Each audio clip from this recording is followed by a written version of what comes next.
Hello everyone, this is the second part of your cloning vectors. We have seen what are cloning vectors. Cloning vectors are the genes or DNA that can be used to transfer the donor DNA or your target gene into the host cell. There are various types of cloning vectors such as plasmids. We have studied what are plasmids, what are their roles, how can be plasmids used to gene transfer the gene into host cell. ये सब बातें अपन देख लिए. इसी के साथ अपन ने एक आर्टिफिशियल वेक्टर देखे थे PBR 322 बोलिवर रॉड्रिग्स वाला वेक्टर, राइट. उसके अंदर के एम्पिसिलिन रेजिस्टेंट टेट्रासाइक्लिन रेजिस्टेंस वाले जीन्स वगैरह देखे थे, करेक्ट. और फिर था PBR वेक्टर 432228 समथिंग, उसकी 21 उसकी 6263 ऐसे कुछ उसकी साइज था, उतना बड़ा वेक्टर था. Okay, but there are some limitations with that PBR. PBR can not carry a very large DNA. It can carry a small number of DNA. As well as PBR 322 vector, it has very small copy number, low copy number. अपने को high copy number वाला कोई vector use करना चाहिए, जैसे कि एक रहता PUC वेक्टर, PUC 18, जो प्लाज्मिड ही है. Plasmid, P stands for plasmid, but it was produced by the students of University of California. University of California, यहाँ के बच्चों ने बनाए थे. ओके, 2688 KB का ये वेक्टर रहता. 2688 KB का इसका साइज रहेगा PUC का. ओके, प्लस ये वेक्टर भी, इसके अंदर अपने को एक सिंगल एम्पिसिलिन रेजिस्टेंट वाला जीन रहेगा. मतलब एक सेलेक्टेबल मार्कर क्या रहेगा इसके अंदर, एम्पिसिलिन रेजिस्टेंट जीन. प्लस इसके साथ में एक खास जीन रहेगा LAC-Z gene, which is responsible for production of beta galactosidase. Beta galactosidase याद है, लैक ओपेरॉन आपको. तो लैक ओपेरॉन में ZY जीन्स रहते हैं. Beta galactosidase, permease, trans acetylase 3 enzymes बनते जो लैक्टोज मेटाबॉलिज्म में काम करते. तो वो जीन यहाँ पे खास तौर पे इसमें इंसर्ट कराया था, जिसकी मदद जो एक रीजन रहता. अब ये जो है आपको स्टेट बोर्ड की डायग्राम आ रही है साइड में, उसमें आपको पॉलीलिंकर बोल के एक एरिया दिया रहा है. ओके, पॉलीलिंकर बोल के एक साइड बताया वाली है. ओके, वो पॉलीलिंकर साइट को आपको इस तरीके से जूम करके बता रहा है. उसके ऊपर आपको अलग अलग रेस्ट्रिक्शन साइट्स बता रहे, HA1, HAM1 वगैरह, HAM2, बहुत सारे एंजाइम्स के आपको रेस्ट्रिक्शन साइट्स वहां पे बताए वाली, फोटो में देख सकते हैं आप. Okay, this region has multiple restriction sites at one place. Multiple restriction sites at one place. You can link your DNA here. Hence this region is known as polylinker. इसको क्या बोलते हैं, पॉलीलिंकर. ओके, और यहीं पे तुमको मिलेगा LAC-Z gene भी. LAC-Z gene in this PUC vector. This is PUC vector, तो उसमें कैसा पॉलीलिंकर एरिया रहेगा, उसमें आपको LAC-Z जीन मिलेगा. आपका एम्पिसिलिन रेजिस्टेंट वाला जीन अलग जगह पे रहेगा. This is ampicillin resistant gene, या फिर कोई भी आपका एंटीबायोटिक रेजिस्टेंस वाला जीन अलग है. ठीक है, प्लस ओरिजिन रहेगा इसके अंदर इसका खुद का. ROP प्रोटीन्स मतलब रिप्लिकेशन ऑफ प्लाज्मिड वाले प्रोटीन कोड करने वाले जीन्स रहेंगे. ओके, तो ये इस तरीके से PUC वेक्टर बनेगा. बाकी के साइड्स भी रहेंगे इधर उधर. ठीक है, लेकिन मेन क्या है इसके अंदर LAC-Z जीन है. ये आपको सिलेक्शन ऑफ रिकॉम्बिनेंट्स के काम में आएगा.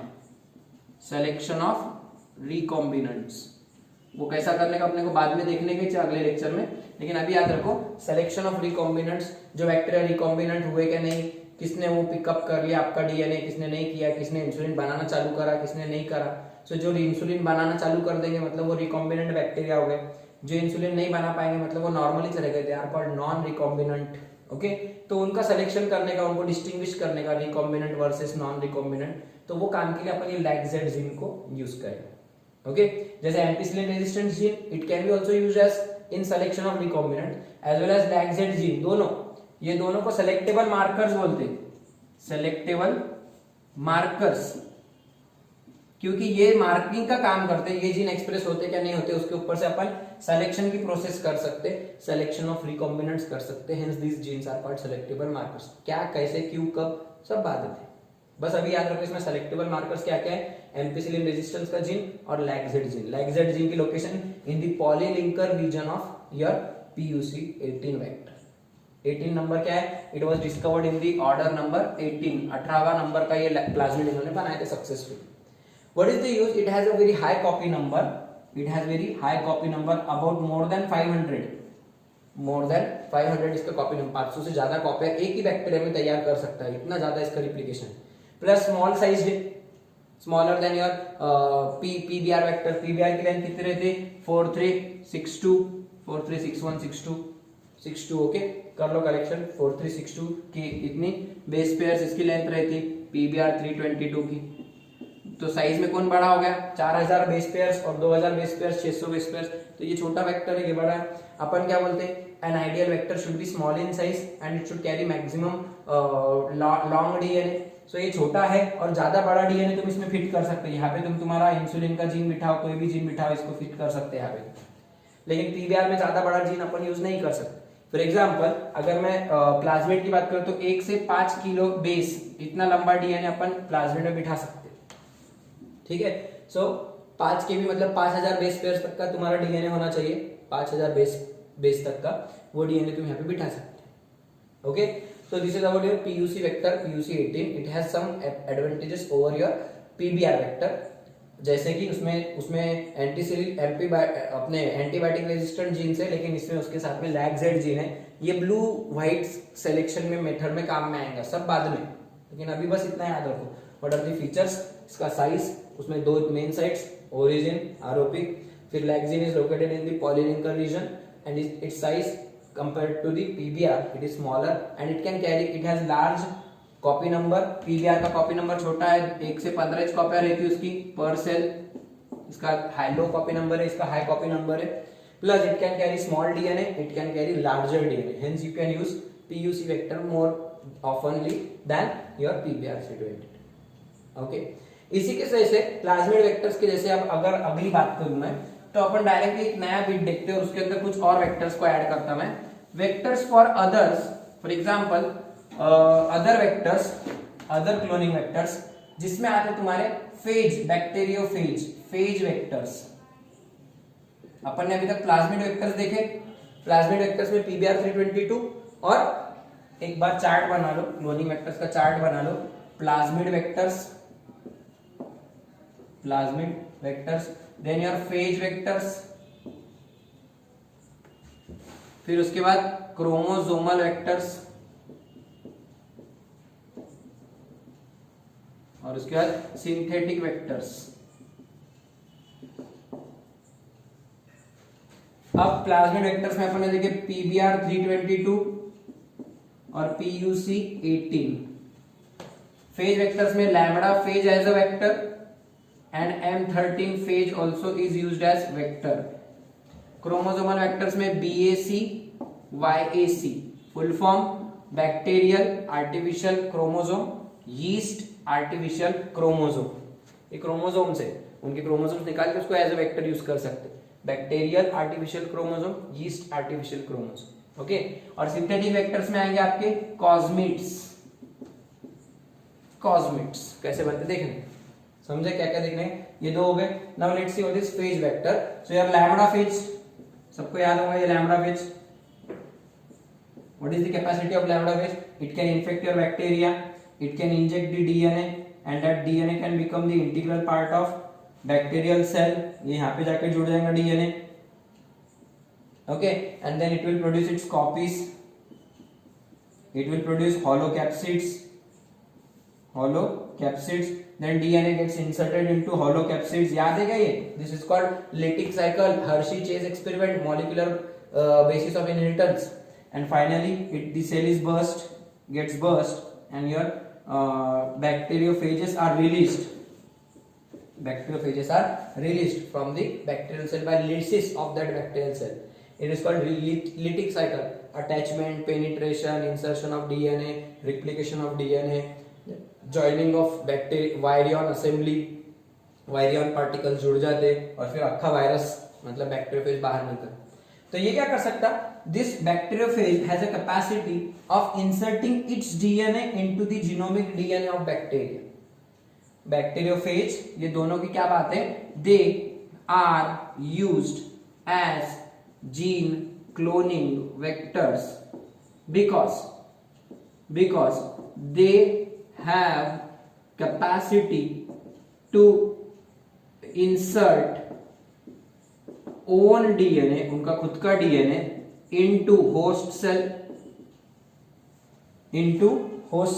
तो ये जो कैपेसिटी है इसकी वजह से सोचो वाला, अगर मैंने इसको मेरा इंसुलिन वाला जीन लगा दिया, ये बैक्टीरिया का इसका बैक्टीरियोफेज का मैंने डीएनए निकाला, डबल स्टैंडर्ड डीएनए, इसका डबल स्टैंडर्ड डीएनए मटेरियल है, ओके। और ये मटेरियल को मैंने मेरा इंसुलिन वाला जीन जोड़ दिया, इंसुलिन वाला जीन इस तरीके से, और अब इसको बोला जा लेके अंदर, तो फिर वो जब अंदर जाएगा तो तुम्हारा इंसुलिन वाला जीन भी उसको जोड़ देगा, प्लस खुद का डीएनए भी उसके अंदर जोड़ देगा। मतलब तुम्हारा काम बन गया, तुम्हारा क्या होगा फिर, ये आरडीएनए तैयार होगा, vector plus your donor DNA, it is rDNA, this rDNA can become the integral part of the genomic DNA of bacteria, and now bacteria starts to synthesise viruses as well as it will start to synthesize insulin, black colour वाले का भी insulin बनना चालू, okay. लेकिन यहाँ पे खतरा क्या होता, खतरा क्या है कि बैक्टीरियोफेज इंसुलिन तो बना के लेंगे, अपने को इंसुलिन बनाने देंगे ये बैक्टीरिया, साथ ही साथ ये वायरस क्या करेगा, खुद की कॉपी भी बनाना तैयार करेगा और तुम्हारे बैक्टीरिया को मार डालेगा और फोड़ के निकल जाएगा, अब भी जैसा देखे, करेक्ट। तो इसके लिए क्या करना पड़ेगा तुमको, इसको थोड़ा सा सेफ बनाना पड़ेगा, मतलब तुम्हारा बैक्टीरिया मरना नहीं चाहिए।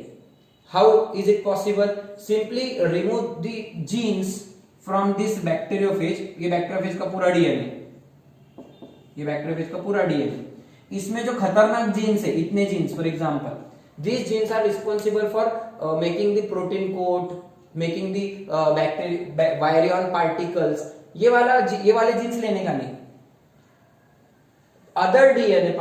other part of DNA which is not harmful, which is simply non-pathogenic, that DNA of bacteriophage, it can be used as vector and it will not produce bacteriophages, this part of DNA will not produce bacteriophages। मतलब तुम क्या कर रहे, ये bacteriophage में का खतरनाक DNA नहीं ले रहे, नॉन हार्मफुल डीएनए ले, हार्मफुल डीएनए नहीं लेने का, नॉन हार्मफुल डीएनए ले, ओके। सो इससे क्या हो रहा है, बैक्टीरिया वायरस का अपने को डीएनए भी मिल जा रहा, अपने को उसके वायरसेस भी तैयार नहीं हो रहे, लेकिन अपना डीएनए भी ट्रांसफर हो जा रहा, ओके।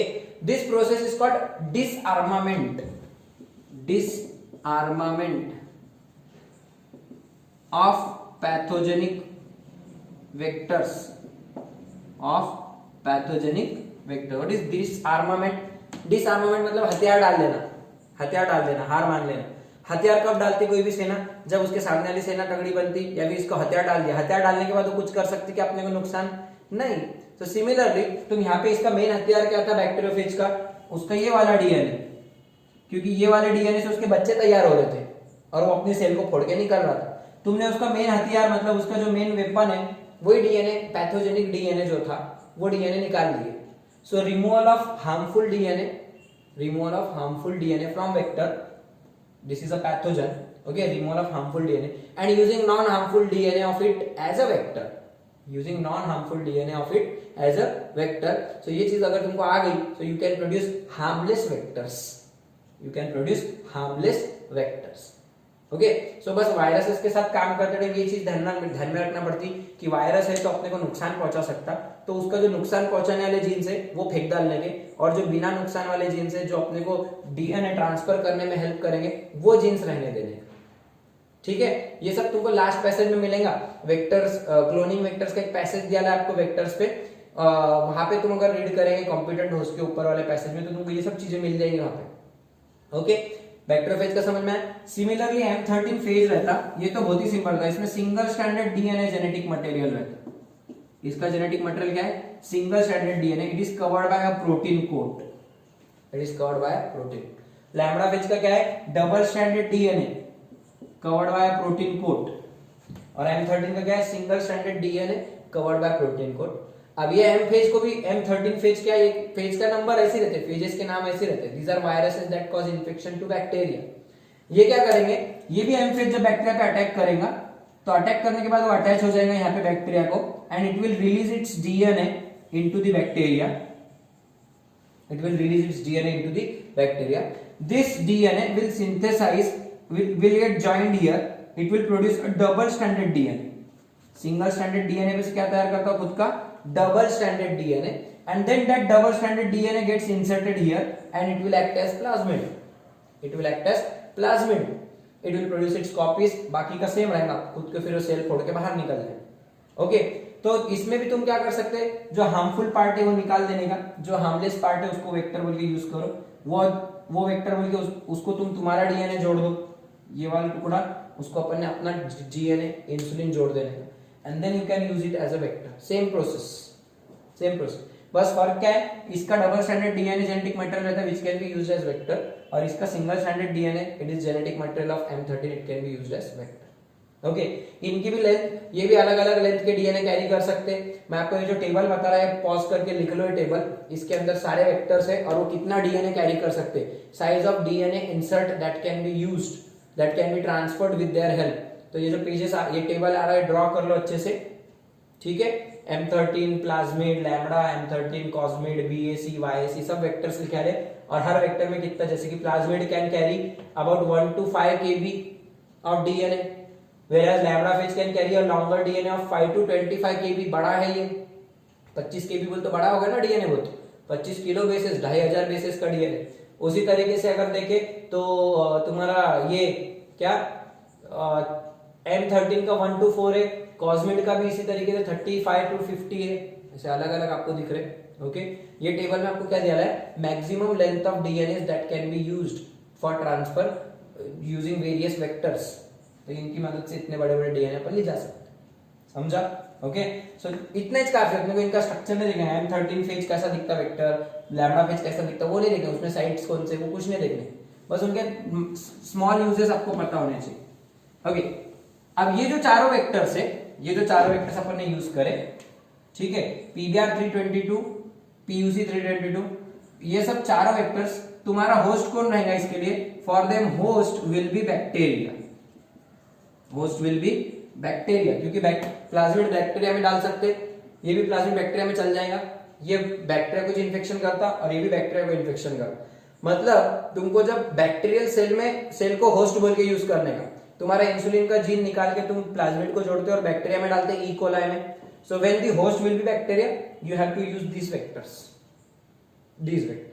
ओके, अब ऐसे ही रहते BAC, YAC bacterial artificial chromosome, वो भी यूज कर सकते तुम होस्ट के लिए, YAC यीस्ट आर्टिफिशियल क्रोमोसोम, उनको भी यूज कर सकते तुम होस्ट के लिए। Okay, plus YAC yeast artificial chromosome, इनके सबके साइट्स वगैरह कोई जरूरत नहीं है, बस they can be used as vectors for gene cloning in bacteria. These are the vectors that can be used for gene cloning in bacteria, इतना याद रखना। Okay, then what are cosmids? Cosmids are the combination of cos site from lambda phage and replication sequence from plasmid। ये दो लोगों से मिला रहा है, देखो कॉस्मिड मतलब वो बैक्टीरिया के प्लाज्मिड से भी बने वाला है और लैम्बडा फेज के डीएनए में से भी लिया है। अब लैम्बडा फेज के डीएनए में कॉस साइट रहती है या फिर कॉस सीक्वेंस रहती, क्या रहती कॉस सीक्वेंस? अभी अपन ने देखे ये लैम्बडा फेज था, इसमें डीएनए था, मैंने क्या बोला डीएनए के दो टुकड़े करने के, एक हार्मफुल डीएनए रहता है, एक नॉन हार्मफुल डीएनए रहता है। सो अपन नॉन हार्मफुल डीएनए लेंगे, लेकिन हार्मफुल डीएनए क्या रहता है, it can produce the cosmic protein coat of bacteriophage.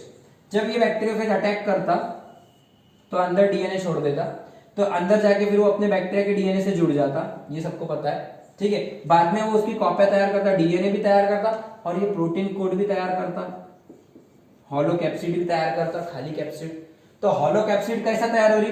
That genes for hollow capsid are located here, these are the genes for hollow capsid and these genes are also responsible for insertion of DNA into it, insertion of DNA into hollow capsid। तो ये जो genes है these are called cos genes or cos sites। what is the role of cos sites? they are responsible for entry of dsDNA into hollow capsid, entry के लिए लगते हो jeans, okay, मतलब insert करने के लिए लगते हैं। तो ये इंसर्ट करने का काम अपने को करने का है पूरे वेक्टर्स को यूज करके। So you can use inserting site as well as replication site. ये कॉस साइट्स लिए और प्लाज्मिड की तुमने कौन सी लिए? रिप्लिकेशन वाली साइट लिए पूरी। सो ये replication ROP proteins they can replicate and they can produce the copies of that plasmid. तो ये जब प्लाज्मिड बन जाएगा तो इसको बोलेगा कॉस्मिड। कॉस्मिड में दो चीजें, cos site from the lambda phase and mid मतलब फिर रिप्लिकेशन वाली साइट फ्रॉम प्लाज्मिड। जो पीबीआर में तुमको आरओपी नहीं दिया सीक्वेंस, वैसे सीक्वेंस, ओके बाकी रिस्ट्रिक्शन साइट्स तो बहुत रहते हैं, इस पे भी बैम H1 इको R1 वो सब पेज रहेंगे, क्योंकि बिना उसके तुम्हारा रिप्लिकेशन ही पॉसिबल नहीं। तुम कट कहाँ पे करेंगे उसको और इंसर्ट कहाँ पे करेंगे उसमें डीएनए। ओके सो रिप्लिकेशन उसमें रिकॉग्निशन साइट्स भी बहुत रहते हैं। This is about your vectors, various vectors. Now let's C most important point here. ये ज्यादा डिटेल में नहीं भी हुआ तो चलता, लेकिन बस शॉर्ट में आपको पता होने चाहिए वेक्टर्स के बारे में कुछ बातें। अब अगर इसके बाद मैं बात करूं, so vectors for plant, cloning in plants. अगर तुमको प्लांट्स में क्लोनिंग करने की, for plant host means you are using plant cell as host. जैसे कि अपने को बीटी कॉटन बनाने का, बीटी कॉटन, तो BT cotton is resistant to bollworms. BT cotton is resistant to bollworms, बोंडअळी बोलते हैं उसको मराठी में। सो बोंडअळी के ऊपर, बोंडअळी का अटैक नहीं होता, वो जो बोंड आने वाला है, कपास का जो बॉल आने वाला, कॉटन बॉल, वो अली क्या करती, कैटरपिलर स्टेज में अंदर घुस जाती, अंदर बैठ के पूरी कपास खा लेती और कपास का नुकसान होता, बहुत इकोनॉमिक ह्यूज लॉस होता वहां पे। तो उसको प्रिवेंट करने के लिए एक वैरायटी बनाई थी मोन्सेटो कंपनी ने, बीटी कॉटन। ओके वो कैसा बनाने का, वो अपने को एप्लीकेशंस ऑफ बायोटेक्नोलॉजी में देखने का है, ठीक है। लेकिन आप यहाँ पे तुम क्या करने वाले, जो भी जीन्स यूज करने वाले बैक्टीरिया से लेंगे और वो जीन्स को तुम प्लांट्स में डालने वाले, कॉटन में डालने वाले। बैक्टीरिया से लेके बैक्टीरिया में नहीं डालने का है। Your host is now a plant cell, cotton plant. तो तुमको प्लांट में अगर जीन्स डालने के तो तुम प्लाज्मिड यूज नहीं कर सकते। Plasmids are not used for plant gene cloning in plants. क्यों? सीधा रीजन है why plasmids are not vectors for plants, because plant cells can not have plasmids, they never have plasmid in their structure। किसी को plant cell का structure याद आ रहा है, देखो external covered by cell wall, cell wall के अंदर nucleus बाकी चीजें। लेकिन plasmid is not the part of bacterial plant cell, plasmid is present only in bacteria. तो अगर तुम प्लाज्मिड लेंगे और वो कॉटन के सेल में डालेंगे, so cotton cell will treat it as a foreign material and it will destroy that plasmid. वो प्लाज्मिड को डिस्ट्रॉय कर देगा, उसका है नहीं ना। सो यहाँ पे तुम प्लाज्मिड वेक्टर या फिर ये कोई भी वेक्टर अब तक के जो थे, ये वेक्टर्स अपन यूज नहीं कर सकते, because they are not acceptable to plants. Okay because they are not the part of plants.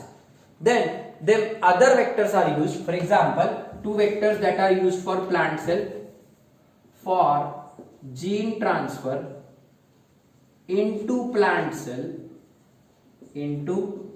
cell। number 1 ti plasmid from agrobacterium tumefaciens and cauliflower mosaic virus CAMV, it can be used as vector। These two vectors are most commonly used for gene transfer into the plant cell। तुमको कोई भी gene डालने का होगा plant cell में, तो या तो तुम TI प्लाज्मिड यूज करो या CAMV, कॉलीफ्लावर मोजेक वायरस, ये वेक्टर के डीएनए को यूज करो एज अ वेक्टर। ओके अब ये कैसा करते, तो अपने को सिर्फ एक देखने का है, कॉलीफ्लावर मोजेक वायरस का तो देखना नहीं है अपने को, सिर्फ TI प्लाज्मिड की वर्किंग देखनी। अब तुमको मैंने थोड़ी देर पहले बोला plasmids can not be used as vector for plant cloning. Why? Because plasmids are not the part of plant cell, hence they are not acceptable to plant cell. Okay then why are we using this TI plasmid? ये भी तो plasmid ही है, obtained from Agrobacterium tumefaciens. What is the source of TI plasmid? MCQ, what is the source of TI plasmid? Agrobacterium tumefaciens. ये कहां से आया? फिर सर प्लाज्मिड यूज नहीं करने का, तो ये भी तो प्लाज्मिड है, ये क्यों यूज कर रहे हैं? अरे ये प्लाज्मिड खास है, it has a special capacity। what? first of all, what is agrobacterium? it is a free living soil bacterium, soil में free living मिलता। okay what it causes? it causes infection to the roots of dicot plants। agrobacterium की कहानी सुना रहा मैं। agrobacterium free living है soil में, soil microbe। okay it causes infection to dicot plants, उनके रूट्स को। It causes a disease known as crown gall disease. कौन सी डिसीज? Crown gall disease. क्या रहती है डिसीज? देखो ये रूट से कोई भी डाइकॉट प्लांट ले लो, टोबैको वगैरह सब, all of these are dicots. Okay mango वैंगो कोई भी ले लो। अब ये जो रूट्स रहेंगे ये प्लांट्स के, तो ये बैक्टीरिया क्या करता है, यहाँ पे से इट एंटर्स द रूट्स, ये रूट है, इसके अंदर बैक्टीरिया घुस गया, ये बैक्टीरिया, ये एग्रोबैक्टीरियम का स्ट्रक्चर।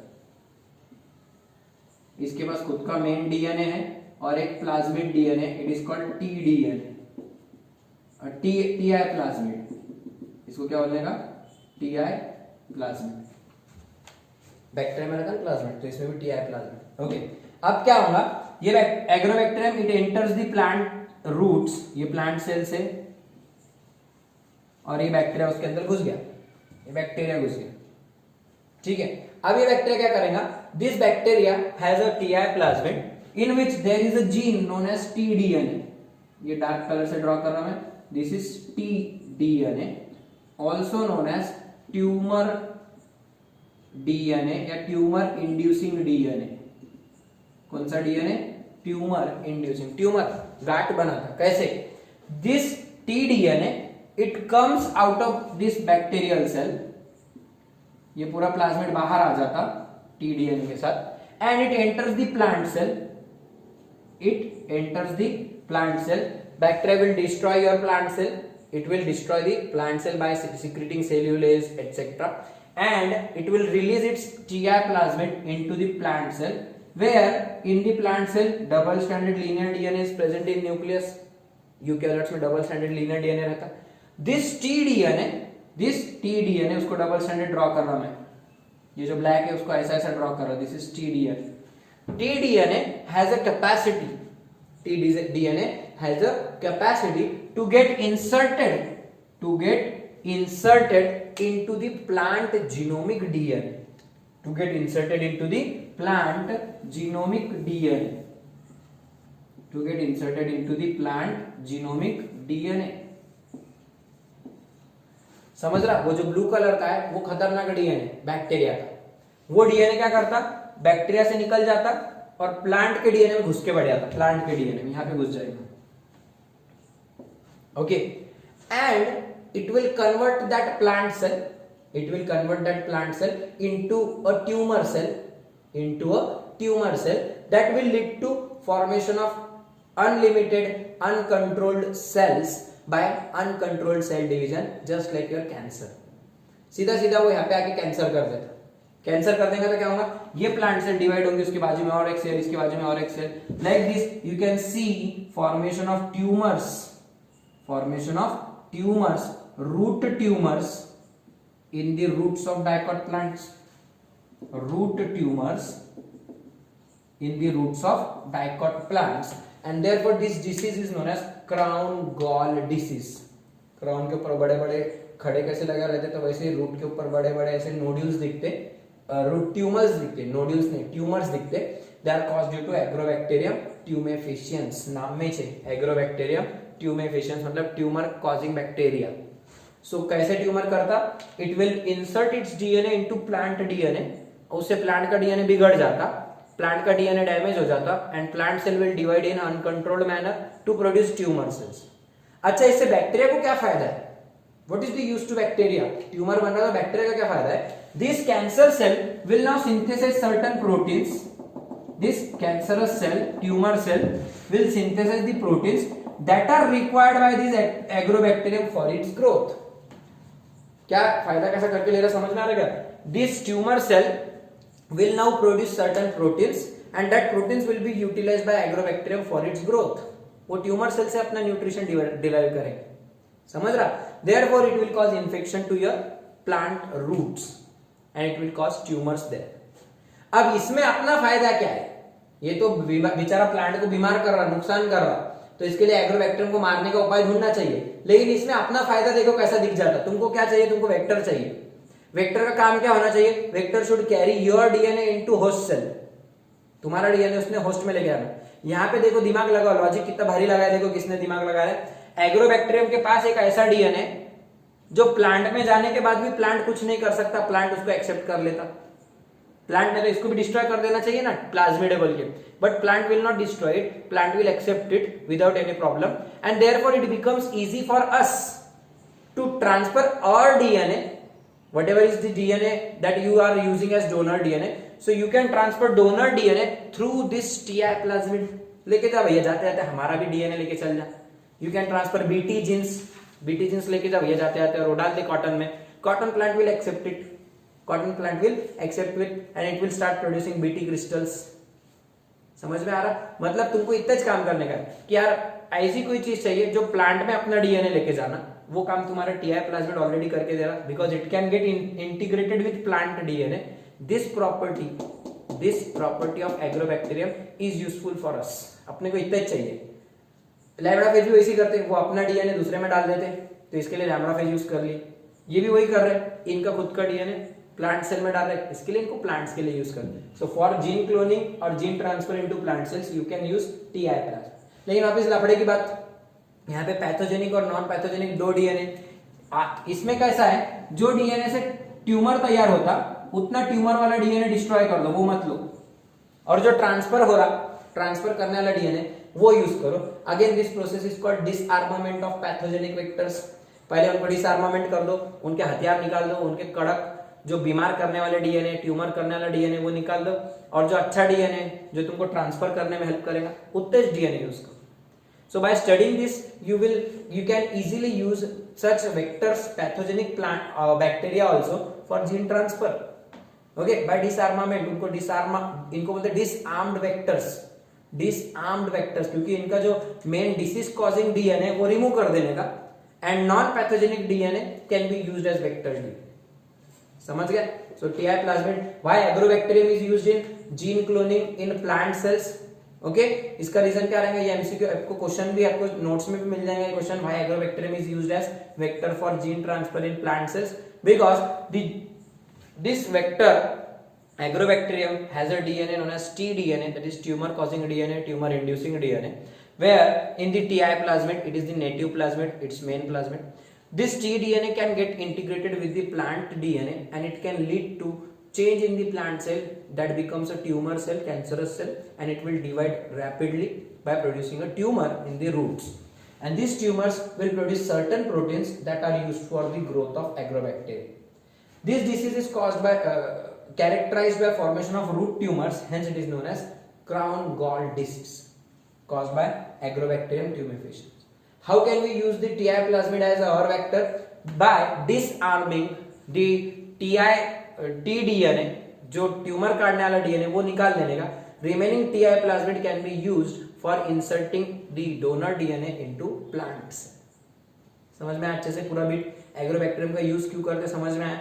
नोट्स में पढ़ लो, पॉइंट्स देख लो, वही बात है, ये बेस ये कहीं नहीं दिया है ऐसे स्टोरी टाइप, वो समझ में आया इसको क्या, और उसको क्या फायदा है प्लांट को ट्यूमर करने से, उसको कुछ ऐसे प्रोटीन्स मिल जाएंगे जो उसको खाने को लगेंगे।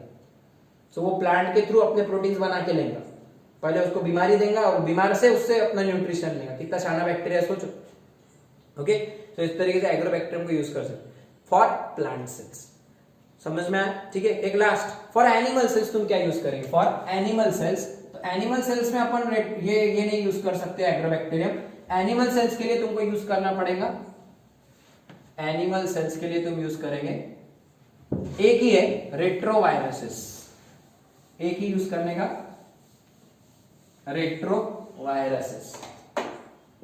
अब रेट्रोवायरसेस तुमको याद आ रहा होगा, एचआईवी इज अ रेट्रोवायरस, लेकिन वो बीमार कर देता अपने को, बीमार कर देता, एचआईवी दे देंगे तुम्हारे को, गिफ्ट कर देगा नवा चीज, तुम करने कुछ और जाएंगे, डीएनए ले जाएंगे, उसको एचआईवी दे के आ जाएंगे, तो इसके लिए उसकी भी फिर डिसआर्मामेंट कर दो। अब रेट्रोवायरसेस को क्यों यूज करते? सेम चीज, retroviruses they have single stranded RNA in their genetic material. HIV में क्या रहता? SS RNA with reverse transcriptase enzyme, it attaches to animal cell, it injects its single stranded RNA which produces double stranded DNA by reverse transcript। पहले single stranded DNA बनता और उसपे से double stranded DNA तैयार होता by reverse transcription। Okay, this DNA gets inserted into the animal cell, animal DNA, cell के DNA में चल जाता and it will now produce its copies। बराबर, तो बीमार हो जाएगा फिर बंदा, उसको वायरल डिसीज हो जाएगी। लेकिन कुछ ऐसे रेट्रोवायरसेस है, उनको अपन डिसआर्म करके उनमें के जो पैथोजेनिक डीएनए वो निकाल देने का, और non pathogenic DNA can be used as vector DNA. ठीक है, because retroviruses generally cause infection to animal cells. बराबर। और agrobacterium cause infection to plants, that too dicot plants, monocots में नहीं यूज होता हो, ठीक है। तो इसके लिए तुमको डाइकॉट्स के लिए कभी भी अपन एग्रोबैक्टीरियम यूज करेंगे। एनिमल्स के लिए इन्फेक्शन रेट्रोवायरस करते, therefore you can use as retrovirus DNA, retrovirus RNA as the genetic vectors for gene transfer into animals. Retrovirus use कर लें। अगेन सबका प्रिंसिपल एक ही, do their disarmament and then use non pathogenic DNA as a vector, सबका common एक है, ठीक है। तो इस तरीके से तुम्हारे पूरे वेक्टर्स, अलग अलग वेक्टर्स जो अपन यूज कर सकते हैं, पूरा पैसेज अच्छे से रीड करो, यहाँ से एमसीक्यू बनने के बहुत चांसेस है कि किसके लिए कौन सा वेक्टर यूज कर सकते हैं, ये बीट यहाँ पे बहुत इंपॉर्टेंट है, ओके। लास्ट 3 छोटे से डेफिनेशन इसी से रिलेटेड है, इसीलिए यू आर ट्रांसफरिंग, 3 डेफिनेशंस क्या है, ट्रांसफॉर्मेशन, ट्रांसडक्शन और ट्रांसफिक्शन, 3 डेफिनेशंस क्या है।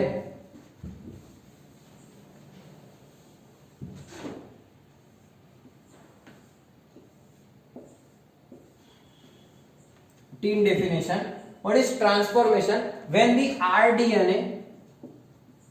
rDNA is inserted into bacteria, through plasmid, it is called transformation. क्योंकि एक बैक्टीरिया दूसरे बैक्टीरियल फॉर्म में ट्रांसफॉर्म हो जाएगा, रिकॉम्बिनेंट हो जाएगा ना, नॉन रिकॉम्बिनेंट से रिकॉम्बिनेंट बैक्टीरिया बन जाएगा। Normal E coli will become insulin producing E coli, तो ट्रांसफॉर्म हो गया, बदल गया, ठीक है। लेकिन ये चीज अगर मैं एनिमल सेल के साथ करूंगा, when rDNA is transferred to plant cell और animal cell, plant cell mainly, it is called transduction. Plant cells के लिए भी मैं क्या यूज करूंगा, टीआई प्लाज्मिड। और तीसरा रहेगा when rDNA is transferred to animal cell using a virus, retrovirus, then it is called transfection. क्योंकि जनरली देखो वायरसेस क्या करते हैं, बैक्टीरियोफेजेस इन्फेक्शन करते हैं, इन्फेक्शन, ओके। तो तुम या तो एनिमल सेल में डालो या फिर बैक्टीरिया में डालो, इस बार लैम्बडा फेज यूज करो, बैक्टीरियोफेज यूज करो। मतलब क्या, जब तुम बैक्टीरिया टू बैक्टीरिया ट्रांसफर करेंगे, बैक्टीरिया से बैक्टीरिया में, plasmid is the part of bacteria and you are transferring it into bacteria, okay. So transformation रहेगा, सेम ऑर्गेनिज्म में ट्रांसफर, बैक्टीरिया से बैक्टीरिया में ट्रांसफर कर रहे प्लाज्मिड, ओके।